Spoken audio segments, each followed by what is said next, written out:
नमस्कार दोस्तों। हरतालिका तीज व्रत में सुहागन महिलाएं यह काम जरूर करें होगी। हर मनोकामना पूरी माता पार्वती का मिलेगा आशीर्वाद, भगवान शिव की बरसेगी कृपा होगी। हर भक्त की इस बार मनोकामना पूरी भक्तों। आज की वीडियो बेहद ही खास है। अगर आप भगवान शिव को मानते हैं तो इस वीडियो को लाइक अवश्य ही कर दें और कमेंट बॉक्स में जय माता पार्वती लिख दें, क्योंकि इस सृष्टि को चलाने वाले माता पार्वती एवं भगवान शिव ही हैं। और मित्रों, आज की वीडियो बेहद ही खास है, क्योंकि आज हमने बताया है कि आपको हरतालिका तीज व्रत के दौरान कौन सी चीज अवश्य ही करना चाहिए और कौन सी चीजें भूलकर भी नहीं करना चाहिए, जिससे हमें व्रत खंडित ना हो जाए।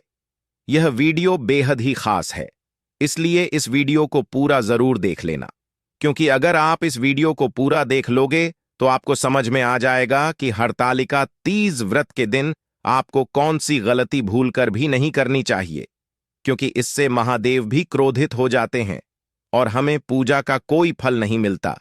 इसलिए आप सच्चे हृदय से इस चैनल को सब्सक्राइब अवश्य ही कर दें।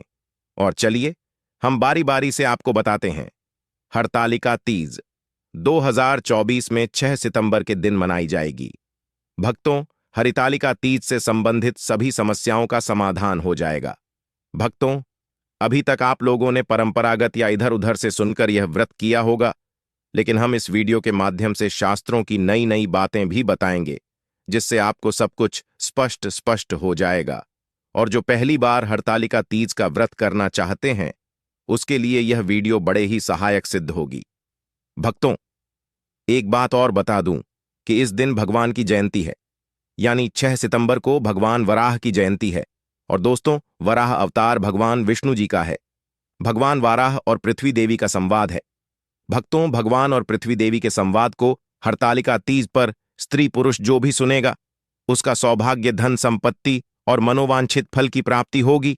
भक्तों, भगवान कहते हैं तृतीय तिथि को ही माता गौरी का जन्म हुआ और विवाह भी इसी तृतीय तिथि पर ही होगा। तृतीय तिथि को प्रत्येक सुहागन माता बहनों को इसका व्रत करना चाहिए। हरतालिका व्रत जो है वह तो निर्जला किया जाता है, लेकिन जो वराह भगवान बता रहे हैं वह हरितालिका छोड़कर अन्य महीना का बता रहे हैं। और जो भक्त व्रत नहीं भी रखती है तो इस दिन कम से कम नमक वाला भोजन ना करें। वराह भगवान बता रहे हैं कि तिथि पर जो भक्तों बिना नमक का भोजन करते हैं तो उनका वैवाहिक जीवन खुशहाल होता है और संपत्ति बढ़ती है। यह शुक्ल पक्ष की प्रक्रिया में बात कर रहा हूं। अब पुराणों में सनातन जी नारद जी को बता रहे हैं कि इसका व्रत तृतीया तिथि को रखें। व्रत पूजन करने वाली महिला से गौरी देवी की सहायचारी बनाती है, यानी माता पार्वती जी की सहेली बनती है। तो हरितालिका तीज का व्रत बहुत पवित्र माना गया है। अब भक्तों, जानते हैं कुछ आवश्यक और उपयोगी बातें।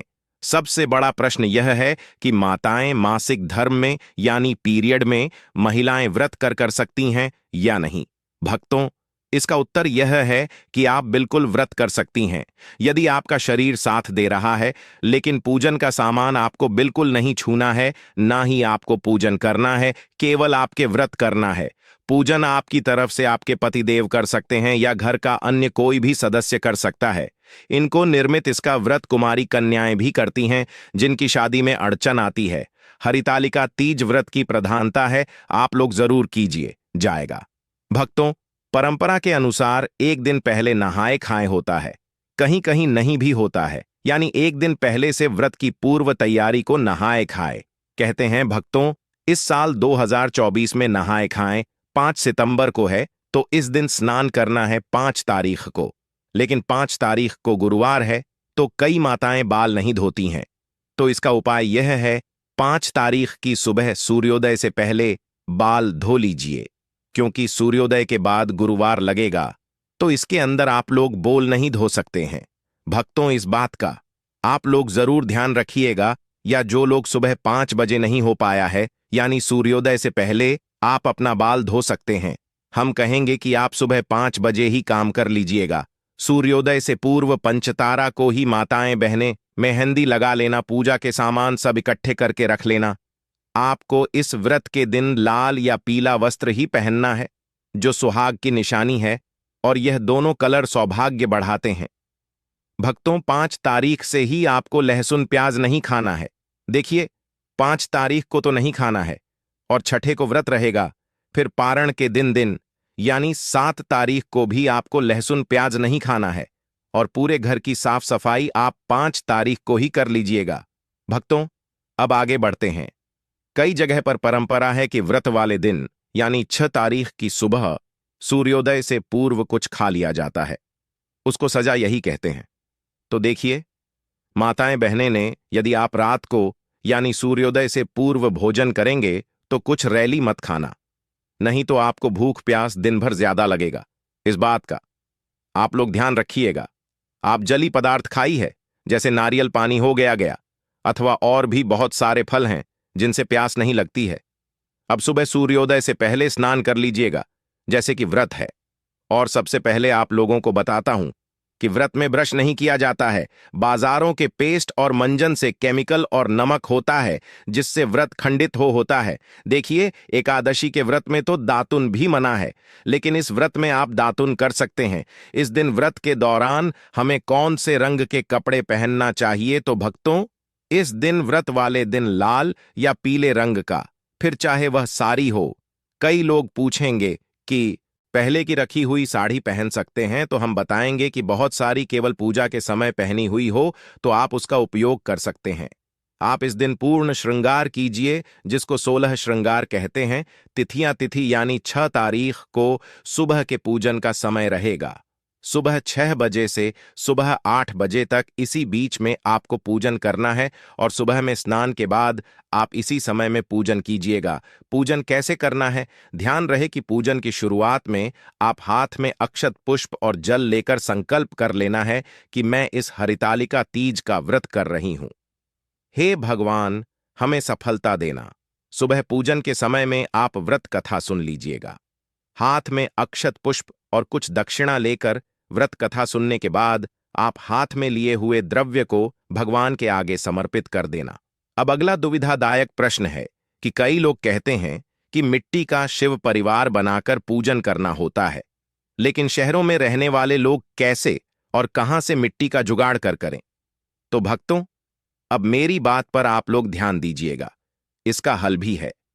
देखिए, जब माता पार्वती जी का विवाह विष्णु जी से होना था, तब सखियों ने उनका हरण कर लिया और पार्वती की गुफा में मिट्टी और रेत के शिवलिंग बनाकर पूजन करी थी। यह परंपरा तभी से चली आ रही है, लेकिन आज के युग में हमारे पास फोटो की सुविधा है। जो लोग का पार्थिव शिव परिवार बना सकते हैं, लेकिन जिनके पास सुविधा नहीं है, वे लोग केवल शिव परिवार का एक फोटो ले लेना और इस पर पूजन कर लेना, या किसी के पास धातु की मूर्ति हो तो उसी पर आप लोग पूजन कर सकते हैं। मिट्टी का शिव परिवार पूजन कंप्लीट होने के बाद नदी या तालाब में विसर्जन किया जाता है। लेकिन जो लोग फोटो पर पूजा कर रहे हैं, जब विसर्जन किया जाता है, उस समय केवल फोटो को आप अपने स्थान से खिसका देना, तो भी भगवान का विसर्जन माना जाएगा। या तो किसी ने कोई धातु की मूर्ति रखी हुई है, उस पर पूजन किया है, तो वह भी ऐसे ही पूजन करके मूर्ति को अपने स्थान से खिसका देना, तो इससे विसर्जन मान्य हो जाता है। भक्तों, पानी में विसर्जन केवल मिट्टी की मूर्ति का होगा। भक्तों, आपका अगला प्रश्न आता है कि एक बार व्रत उठा लिया तो क्या हर बार करना चाहिए? देखिए, यह सब सुनकर कई बहनें तो व्रत करते भी नहीं हैं। हम कहेंगे कि यदि आप हर बार कर सकते हैं तो व्रत आप अवश्य कीजिए। जब तक आपसे संभव हो तब तक आप यह व्रत कीजिए। अब कई लोग हैं, आपको डरते हुए मिलेंगे। एक बार व्रत उठा लिया तो जीवन भर करना पड़ेगा, नहीं तो आपका यह हो जाएगा, वह हो जाएगा, जैसे बोलते हैं। तो भक्तों, उनसे पूछना कि कौन से शास्त्र में लिखा है। तो इस व्रत के कुछ जरूरी नियम होते हैं, जिनके तहत कुछ खास सामग्री का होना जरूरी होता है। इनके बिना पूजा अधूरी रह जाती है। क्या है वह सामग्री, जानते हैं? आपको चाहिए सूखा नारियल कलश, बेलपत्र, शमी पत्ता, केले का पत्ता, धतूरे का फूल, शहद, गुलाल, चंदन, कलम, पंचमेवा फल, सुपारी, अक्षत, धूप, दीप, कपूर, गंगाजल, हरितालिका। तीज पर सुहाग सामग्री का बड़ा महत्व है। सुहाग की सामग्री में बिंदी, सिंदूर, कुमकुम, मेहंदी को शामिल करें। दोस्तों, तीज के दिन एक चौकी पर आप लाल वस्त्र बिछाकर उसी पर भगवान की सभी प्रतिमाओं को स्थापित करके उनका विधिवत पूजन किया जाता है। तिलक लगाकर श्रृंगार किया जाता है। माता पार्वती को 16 श्रृंगार की वस्तुएं, मौसमी फल आदि अर्पित किया जाता है। धूप दीप जलाकर पूजा करके मित्रों जाप किया जाता है। मीठा का भोग लगाया जाता है। दूध से बनी मिठाई का भोग इस दिन आप लगा सकते हैं। सबसे अंत में व्रत की कथा पढ़कर या सुनकर आरती की जाती है। अगले दिन सुबह सूर्योदय के बाद ही इस व्रत का पारण किया जाता है। जो लोग पूरे दिन निर्जल ना रह पाए तो रात के समय आप पूजा करके पानी पी सकते हैं, फलाहार भी कर सकते हैं। आप अगर निर्जल रहकर व्रत रखने में सक्षम नहीं है तो ऐसे में आप जब भी सुबह को व्रत रखें तो उसी समय आप जल के साथ व्रत को रखने का संकल्प भी ले सकती हैं। हरितालिका तीज। यह शब्द पार्वती के भगवान विष्णु से विवाह करने से बचने के लिए खुद का अपहरण करने के कार्य से आया है। यह वह दिन था जब भगवान शिव ने पार्वती के 108 पुनर्जन्म के बाद अंतर अपनी पत्नी के रूप में स्वीकार किया था, और इसी कारण यह दिन भगवान शिव और पार्वती के बीच के बंधन और रिश्ते को भी मानता है। इसलिए इस दिन उन दोनों की पूजा देवी पार्वती के कड़ी तपस्या और समर्पण के लिए हरतालिका माता के रूप में की जाती है। भक्तों कुमारी कन्याएं अगर इस व्रत को रखती हैं तो उन्हें मनचाहा जीवन साथी की प्राप्ति होती है, भगवान शिव जैसे पति प्राप्ति होती है, सुहागन महिलाओं के सुहाग की रक्षा होती है, उनकी संतान की रक्षा होती है। कहते हैं कि जिन लोगों की विवाह में बाधा आ रही हो उन्हें हरितालिका तीज के दिन शिवलिंग बनाकर 5 बेलपत्र अर्पित करके शिवलिंग की कम से कम 3 बार परिक्रमा करनी चाहिए। फिर ओम नमः शिवाय मंत्र का 108 बार जाप करना चाहिए। भगवान शिव और देवी पार्वती का गठबंधन करना चाहिए और वधू की तरह आप माता पार्वती और भगवान शिव के बीच में चुनरी बांधकर गठबंधन कर सकते हैं, जिसमें 3 गांठ लगाई जाती है। आप कल भी गठबंधन कर सकते हैं। गठबंधन करने के साथ ही आप माता पार्वती को श्रृंगार की सामग्री अर्पित करें और कोई मिठाई अर्पित करें और अपनी मनोकामना की पूर्ति के लिए प्रार्थना करें।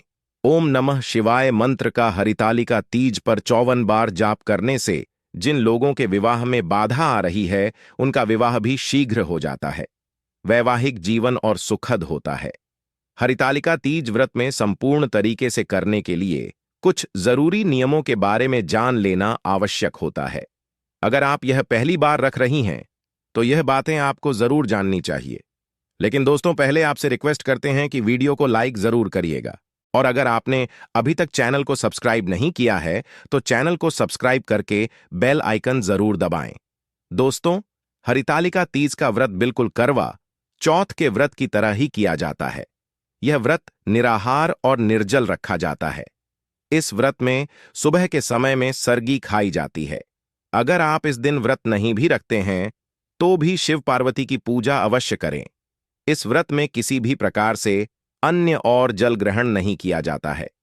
व्रत खोलने का विधान है, लेकिन भारत के कुछ क्षेत्रों में व्रत खत्म होते ही जल ग्रहण करने की भी मान्यता है।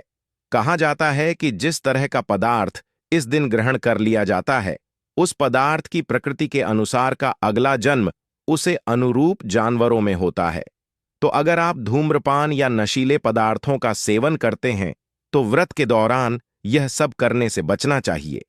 हरितालिका तीज व्रत के दौरान फूड का सेवन करने से बचाना चाहिए। इससे नींद आने की समस्या बढ़ जाती है। व्रत में मांसाहार का सेवन करने की सख्त मनाही होती है। मांसाहार से जीव हत्या होती है, जिससे व्रत खंडित होता है। व्रत में प्याज और लहसुन जैसे दुर्गंध देने वाली चीजों का सेवन करने से भी बचना चाहिए। हरितालिका तीज व्रत के दौरान महिलाएं पूरे दिन न सोएं और रात्रि में भी एक साथ मिलकर यथासंभव रात्रि जागरण करें। जागरण कर मिट्टी के बने शिवलिंग की प्रहार अनुसार पूजा करनी होती है। ऐसी मान्यता है कि अगर महिलाएं इस व्रत के दौरान सोते हैं तो उन्हें अगले जन्म में अजगर के रूप में जन्म लेना पड़ता है। पूजा के अलावा महिलाएं रात भर जाकर भजन कीर्तन भी करती हैं। इस व्रत के दौरान हरितालिका तीज व्रत कथा को सुनना जरूरी होता है। मान्यता है कि कथा के बिना इस व्रत को अधूरा माना जाता है। हरितालिका तीज व्रत के दिन महिला को घर पर क्लेश लड़ाई झगड़ा नहीं करना चाहिए। अपने गुस्से पर काबू रखना चाहिए। धार्मिक मान्यताओं के अनुसार व्रत से एक दिन पहले ही हाथों में मेहंदी इसलिए लगाई जाती है ताकि मन शांत और ठंडा रह सके। इस दिन बड़े बुजुर्गों का भी अपमान करने से बचना चाहिए, नहीं तो व्रत का लाभ आपको नहीं मिलेगा।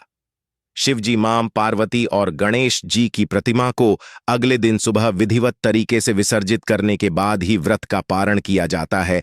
हरितालिका तीज व्रत में सूर्योदय से पहले या मध्य रात्रि में महिलाएं सरगी ग्रहण करती हैं। सांस अपनी बहू को साढ़ की थाली देती हैं। इसमें सुख, मेवा, फल और सुहाग का समान होता है। व्रत शुरू करने से पहले इसे खाया जाता है, जिससे कि पूरे दिन व्रत में थकान और भूख प्यास न लगे। वैसे तो साड़ी की प्रथम बिहार समुदाय में ज्यादा प्रचलित है, लेकिन अब पूरे भारतवर्ष के लोगों ने इसे अपनाया है। सरगी में आप फलों के रस, नारियल पानी और मुरब्बा खा सकती हैं। इससे आपको ऊर्जा मिलेगी और शरीर में पानी की कमी नहीं होगी। साथ ही व्रत के दिन भूख भी नहीं लगेगी।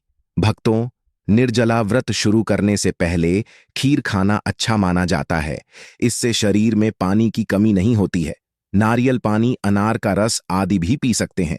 इससे व्रत के दौरान भरपूर ऊर्जा मिलेगी। नारियल पानी में कई तरह के मिनरल्स होते हैं।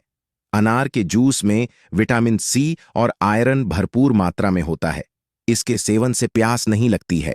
हरितालिका तीज के अगले दिन यानी चतुर्थी तिथि पारण करना चाहिए। व्रत का पारण कभी भी नमक युक्त भोजन से ना करें। आप शरबत उठा लिया, मीठे से व्रत खोलें, मीठी चीज का सेवन करने और प्रसाद ग्रहण करने के बाद ही नमक से बना भजन मुंह में डालें। माता पार्वती आपको व्रत सफल तरीके से करने की भरपूर शक्ति दे। कमेंट बॉक्स में जय मां पार्वती अवश्य लिखें। आपकी शादीशुदा जिंदगी में खटास आ सकती है। खुशहाल जिंदगी के लिए लाल रंग पहने। हरतालिका तीज का व्रत रखते समय किसी को भी गलत नहीं बोलना चाहिए और ना ही मन में किसी के लिए गलत ख्याल लाने चाहिए।